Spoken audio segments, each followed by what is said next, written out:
Assalamualaikum warahmatullahi wabarakatuh.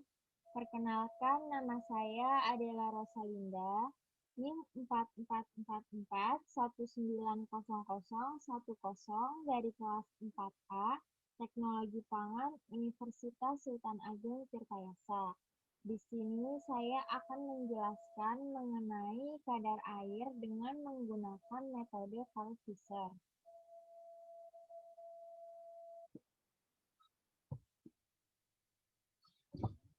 Apa itu kadar air?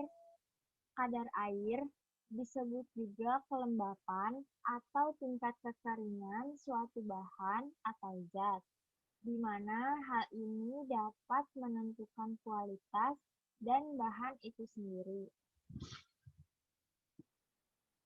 Selanjutnya, bagaimana cara mengetahui kadar air dalam bahan pangan?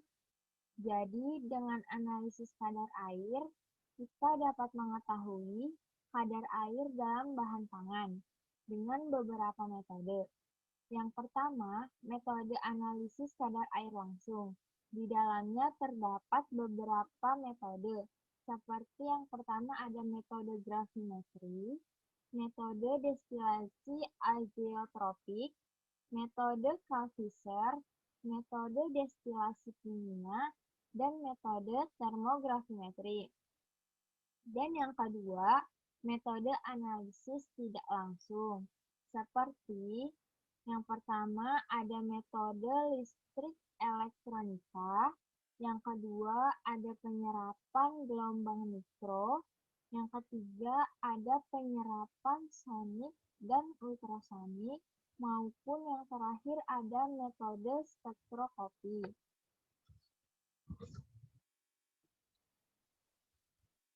Nah, dilanjut, materi yang akan kita bahas kali ini adalah analisis kadar air dengan menggunakan metode Carl-Fisher. Apa sih yang dimaksud dengan titrasi Carl-Fisher? Titrasi Carl-Fisher yaitu analisis yang digunakan untuk mengukur isi air di dalam berbagai produk. Prinsip pokok itu didasarkan pada reaksi Bunsen antara iodium dan sulfur dioksida dalam suatu medium yang mengandung air. Selanjutnya, terdapat Carl-Fisher titration atau biasa yang disebut dengan KFT. Metode KFT pada mulanya menggunakan piridin sebagai larutan titrasi untuk menganalisis kadar H2O di dalam suatu zat dengan adanya perkembangan dan dampak negatif dari piridin.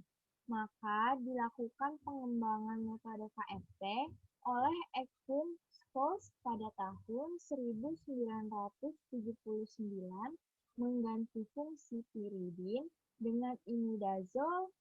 Metode baru ini dikenal dengan nama Carl-Fisher tanpa piridin. Reaksi atau zat baru produknya dipatenkan dengan nama hidranal yang mempunyai kemampuan untuk menganalisis kadar oksigen dalam bentuk cairan maupun padatan. Nah, selanjutnya terdapat 3 dasar gara KFT dengan hidranal.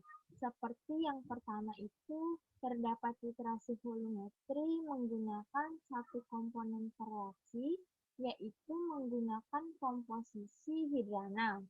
Yang kedua, terdapat titrasi volumetri menggunakan 2 komponen per reaksi, yaitu yang pertama ada menggunakan hidranal solvent, dan yang kedua yaitu larutan titrasi hidranal.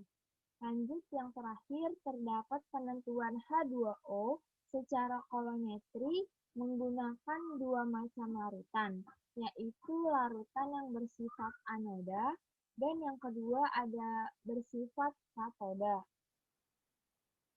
Dilanjut, di gambar tersebut terdapat reaksi Carl-Fisher. Carl-Fisher menemukan bahwa reaksi ini bisa dimodifikasi untuk digunakan dalam penentuan kadar air di suatu sistem yang berisi suatu kelebihan sulfur dioksida. Digunakan alkohol atau metanol sebagai bahan pelarut dan digunakan untuk suatu dasar piridin sebagai buffer agen. Ini yang merupakan reaksi Clausius-nya. Di sini itu alkohol dapat bereaksi dengan sulfur dioksida atau SO2 dengan mengendap membentuk garam alkyl sulfat. Reaksi oksidasi ini membutuhkan air. Alkohol yang reaktif secara khas metanol atau 2-2-etoksi. Etanol juga dikenal sebagai dietilen glikol monoetil ether atau biasa disebut biji atau alkohol lain. Lalu bagaimana itu bekerja? Jadi perbandingan air dan iodium yang digunakan adalah 1:1 di dalam reaksi, semua air digunakan. Kelebihan iodium dideteksi dengan alat volta metrikali oleh titrator, elektroda indikator, atau isyarat itu menandakan titik akhir daripada titrasi tersebut. Lalu jumlah air yang ada dihitung berdasarkan pada konsentrasi iodium di dalam titrasi Clausius dengan jumlah pereaksi yang dipakai di dalam titrasi. Titran digunakan yaitu iodin, sulfur dioksida, dan piridin dalam larutan metanol. Selama proses titrasi terjadi, reaksi iodin oleh sulfur dioksida atau SO2 dengan adanya air, reaksi reduksi iodin akan berlangsung sampai air habis yang ditunjukkan warna coklat akibat kelebihan iodin.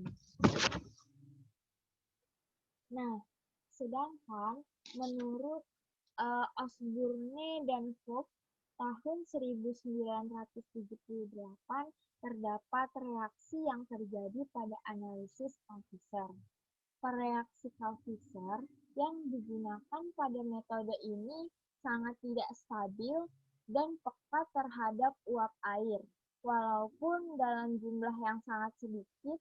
Sebelum digunakan, reaksi ini harus selalu distandarisasi.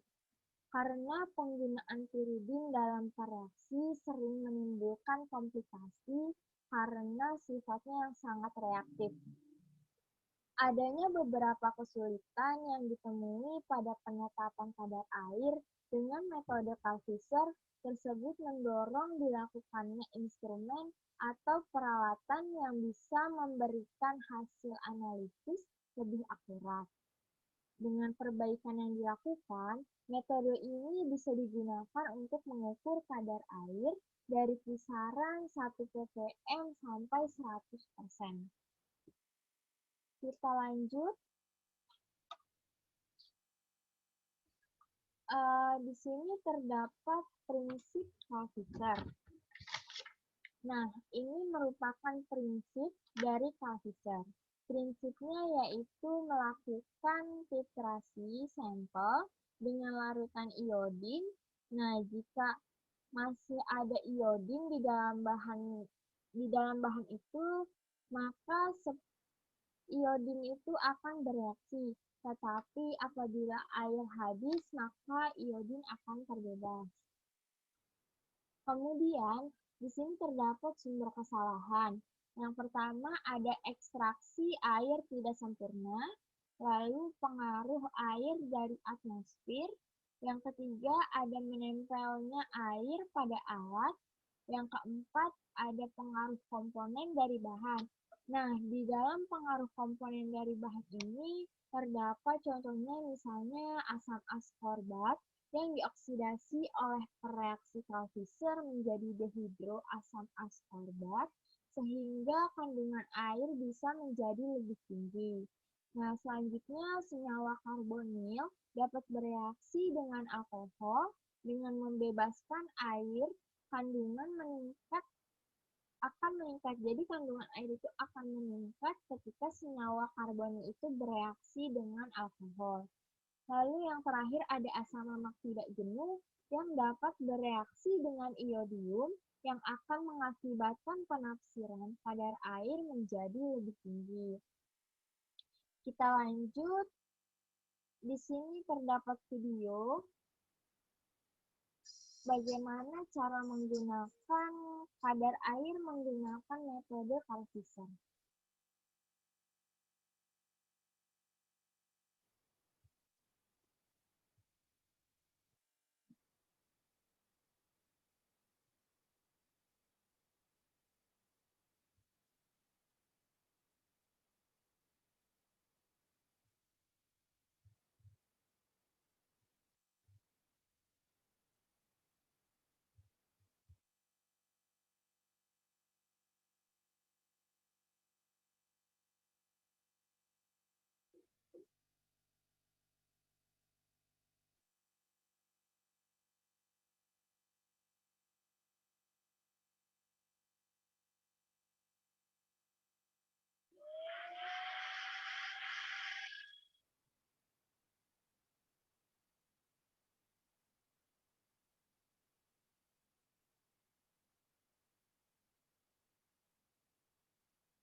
Nah, itu tadi dia video dari penggunaan metode Carl-Fisher. Nah, di sini ada for your information, biasanya reaksi Carl-Fisher sangat sensitif terhadap air. Maka dari itu, metode ini diaplikasikan untuk analisis kadar air bahan pangan yang kandungan airnya rendah. Contohnya, ada minyak atau lemak, gula, madu, dan bahan kering lainnya. Sekian penjelasan dari saya, kurang lebihnya mohon dimaafkan. Wabillahi taufiq walhidayah. Wassalamualaikum warahmatullahi wabarakatuh.